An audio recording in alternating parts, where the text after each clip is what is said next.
Right, Nutrition Health Lecture 6, Food Analysis to Nutrition Guidelines, which links to a lot of the material we've done associated with public perception of nutritional research. This is, I guess, a practical application of nutritional research, which many people see every day, but maybe don't understand where the information comes from.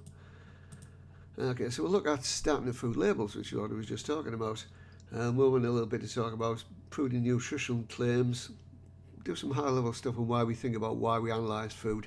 There's also a second lecture in this series about chemical analysis of food, which will turn up later.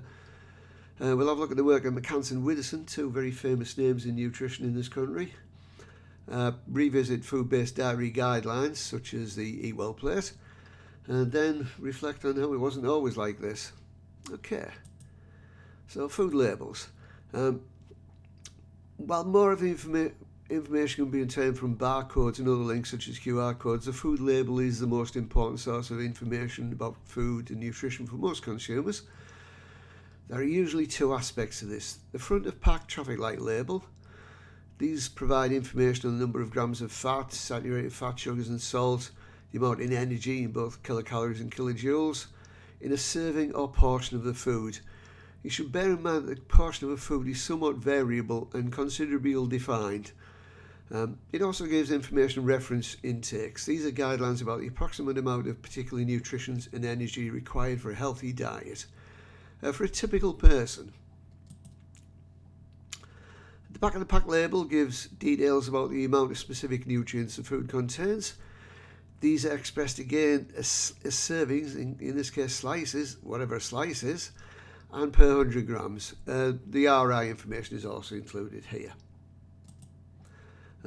These are the legal requirements for front of packaging and back of packaging information for pre-packaged food. The focus of the front of pack is often on marketed product, but the specified information indicated here by an asterisk must be shown. As you can see, there's much more detailed information at the back of the pack, which is sort of reasonable. Consumers can find it. The front of the pack, as I mentioned, is largely used for marketing, and that's probably fair enough. The name of the food also has to be accurate and also clear to the consumer. Hence, we use a widely name for a particular fish rather than its Latin species name. Engrollas is a species of anchovies, of which there are currently 9 species of these little fish, which some people like for some reasons which escape me. Looking at other foods, we use a widely used known name for a particular. So yeah, I've already said that. Beg your pardon. Traditional names are also used, such as Welsh rabbit, which is actually cheese on toast, and sweet mincemeat, which is made from fruit, not meat. We're all well aware of the importance of allergens. We discussed this in the food lab, and the legal requirement to label them in pre-packaged food. Now, this is moving to sandwiches and things like that, but it hasn't always been the case. And unfortunately, the sandwich company Pret a Manger was involved in 2 incidents in which customers died as a result of allergens being unlabelled. You can link through the news report there, and there's a link there to other information about food allergens. This has led to a change in the law requiring non-prepackaged foods such as sandwiches to carry allergens information. These things take a while, and it won't be a legal requirement until spring 2021. Okay, moving on from basic labelling information to nutrition and health claims.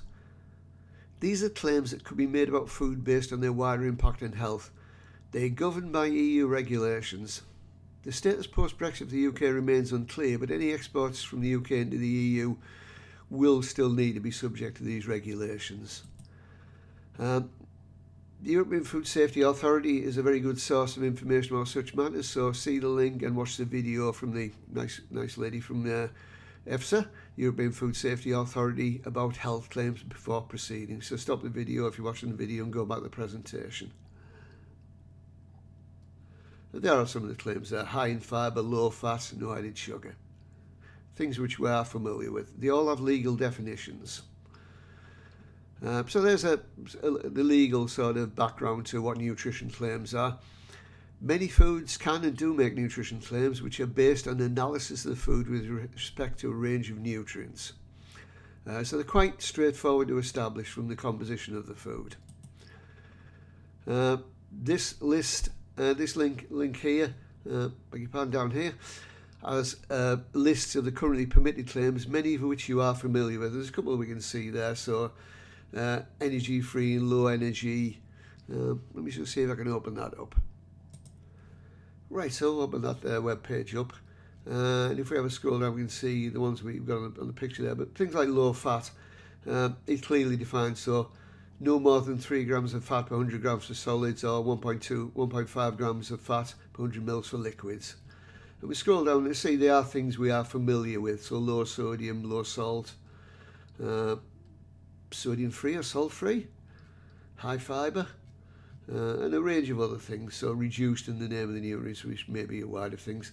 And we notice light and light are defined, natural, and a range of others, which you can have a look at in your own time. Okay, I'll move that out of the way.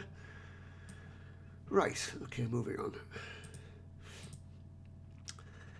Yeah, so health claims. These are a much higher standard than nutrient claims. A health claim is a statement about a relationship between food and health. The European Community authorises different health claims provided they are based on scientific evidence and can easily be understood by consumers. These are very much harder to substantiate than nutrient claims, and very few have been validated so far. Here's some of them. Again, you can link through this website here. It will give you some information on why activated charcoal has a health claim, and beta-glucans. The point here is it's very hard, as I already said, and often practically impossible to draw a causal link between the ingestion of a specific food and a specified health benefit.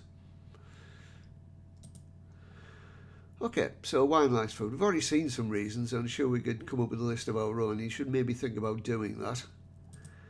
At organisational levels, such as those specified here, these are the reasons why food is analysed. Food safety is mostly concerned with microbiology. Well, there is physical and chemical contamination as well as an issue, but microbiology is a bit outside the scope here. You'll do this in modules which focus on microbiology, both in the general science course and as part of the food degrees.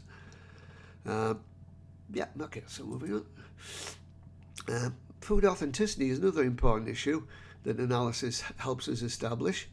So food authenticity is when a food matches its description. Labelling is regulated to protect consumers who should have correct information to make confident and informed food choices based on their diet choices, allergies, personal taste or cost. It also allows foods with protective designation of origin, such as Cornish pasties and Wensleydale cheese, hence Wallace and Gromit, to be protected from counterfeiting. So it's quite important. Again, this is governed at European Union level, and hopefully the situation we have will continue in the next few years. Yes, here's an example of where things go along. This is an interactive map I did of an issue you may well remember. So I'm just going to open this up. Okay, so you may recall, I'm sure you do recall, the issue which I refer to as My Little Pony burgers, which we'll describe in a little bit. So there's a cow wondering where the beef comes from and not being too keen on finding the answer out. Now, this is an interactive presentation. I did talk about these briefly. It's an interactive one using a map. So we'll whiz around Europe. Somebody at the borough is hungry, but our local cuisine is somewhat limited, and it annoys me continually that Palmos are what people think we're most famous for. Well, of course, should be Quorn. I want a beef lasagna, me like, says a proper Teessider. So the supermarket chain will send a message to the people who make the beef lasagnas, which in this case is a company in France, in Metz. If we zoom out the map, we'll see it's in the south of France. Yeah, it's in the south of France, near sort of Luxembourg. North of France, I beg your pardon. Okay, and there's a nice picture of Metz Cathedral. So, for the British, you must be joking. So they don't have any. They've got to send. So they send an order to someone else. They send an order to Luxembourg, to a subsidiary in Luxembourg. So we zoom into Luxembourg, which is one of the smallest countries in Europe, if not the world. Though it does an enormous amount of trading, often of products which don't even go through. It's a nice picture of Luxembourg by night there. Yeah, so they need some lasagna in the borough. Can we have some, please? So the factory has 200 employees and produces about 16,000 tonnes of frozen ready meals, but they don't have any beef, they don't have any cows. So we go to France, we go to Carcassonne, which is in the south of France, I'm pretty sure. Yeah, it isn't. Well, it's the south of France, and a very nice town it looks. Again, look how far the order's gone so far, and we haven't seen anything resembling a cow. Spag Hero, but they don't have any, so the order then goes to Cyprus, which is a bit bizarre. Cyprus is very hot, they have goats, goat down there. It's not really cow country, as it's 50 degrees in the shade. They do have goats who are a little bit more hardy, but no cows. Okay, so they know someone in Holland. So the order goes to Holland, and this is true. This is what someone followed the order around Europe. And there's some Dutch people with cheeses being predictable. Still no cows. They have cows in Holland, but not ones for this. So now the order goes to Romania. Bucharest, a city of flowers, and there's a local with a friendly local cow. They also have these as well, which is where the problem came in. Yeah, so as you may recall, what happened was that meat, which was supposed to be beef, turned out to be horse meat. So it turned out, well, the lasagna didn't necessarily contain beef, but horse meat, which people at the time said, well, that's not much of a problem. Is it safe? Well, yes, but we don't know where it's come from, which is one of the key issues in food supply chains these days. We're reaching a point with the technology that we can, in principle, follow the animal, in this case, from your plate to the field where it grew up in. In this case, we didn't have that technology. So we finally found some beef, so it went back to France, and then the story broke. Tesco, in the Daily Mirror, I beg its pardon, horse meat found in Tesco burgers, analysis done by DNA analysis. The factory in France had nothing to do with us. It was a factory in Luxembourg who actually made it. As I mentioned, there aren't many Luxembourgers, but they do a lot of trade. They do an enormous amount of trade. Okay, so the beef they cooked was from frozen, so the workers had absolutely no idea there was any problem here because it didn't look any different. And of course, when it's minced and it's cooked, it's definitely not going to look any different. It's got sauce added to it. So back to Borough. Can I change my order? Yeah, of course you can. You can try our most famous local food product. Okay, I'll move that out of the way now. Right, okay, so that's where the beef came from, and that was an interactive presentation using a map. Right, so moving on. So I'm probably going to pause the video here because it's getting about 12 minutes long, so I'll pause and I'll come back with segment 2 in a second.